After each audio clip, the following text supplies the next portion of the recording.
Hey friends, welcome to Adulting with Esther, the show where we talk about the things that you don't learn in school. I'm your host Esther, and today we're going to be talking about the 7 things that you need to know to be able to sew by hand. If you're new here, welcome. Consider subscribing down below so that you can get alerts when we post our videos on Tuesdays, and go ahead and hit that like button if you're getting value out of this video so far. If at any point during the video you want to check out the description below, you'll be able to find links to things like the products I'm using here and links to other resources to help you out. Thing number 4. What to do when you have a hole in your clothing. How do you fix that? So we've got this hole in our material now. Instead of throwing it away or paying $10 for someone at the dry cleaners to do it, you can do it yourself.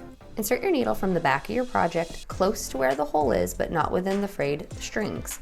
Insert it from the back and cross over to the other side of the hole, avoiding the frayed area and hitting the material that is strong enough to hold a stitch. Continue working your way from front to back all the way up. Keep your stitches about 1/4 of an inch apart. Once you've made it all the way to the top of the hole, continue the same type of stitch all the way back down. This locks your stitch in and makes sure that it stays really secure and that your hole doesn't continue to ravel as you wear this item of clothing.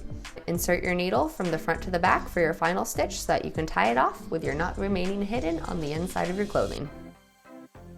Number 5.